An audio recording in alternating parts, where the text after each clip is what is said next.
আপনারা অলরেডি আমাদের এই ডিজাইনটা দেখতে পেয়েছেন। এটা হলো বসুন্ধরা বি ব্লকের চাইল্ড বেডরুমের যে ডিজাইনটা সেটা।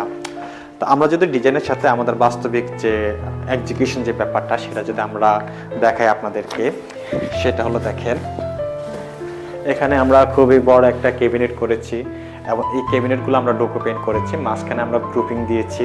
গ্রুপিং দেওয়ার সাথে আমরা এখানে খুবই উন্নত মানের যে হ্যান্ডেলগুলো আছে সেগুলো আমরা ইউজ করেছি। এই পাশে হলো আমরা একটা পোর্শন রেখেছি যেখানে আমরা একটা ছোট ছোট করে একটা সেলফ করে দিয়েছি বই রাখার জন্য।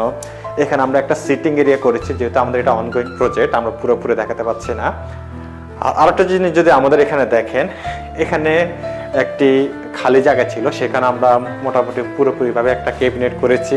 আমাদের চাইল্ড বেডরুমের এই পাশ যে জায়গাটা থাকে, এখানে হলো আমরা একটা রিডিং টেবিল করেছি, এখানে আমরা শেলফ করেছি, উপরে আমরা স্টোরেজ করে দিয়েছি, এ পাশে একটা আমরা শেলফ করে দিয়েছি। আর এই ওয়ালগুলোকে আমরা নর্মালি কার্টুন করে যে পেইন্টটা করা দরকার সেটা করে দিয়েছি। সব থেকে মজার বিষয় হলো আমাদের এখানে যে একটা আমরা কাস্টমাইজ বেড করেছি ক্লায়েন্টের চাহিদা অনুযায়ী, বাট আমরা সরাসরি দেখাতে পাচ্ছি না, দুঃখিত এই কারণে যে আমাদের এখানে প্রজেক্ট এখনো চলমান।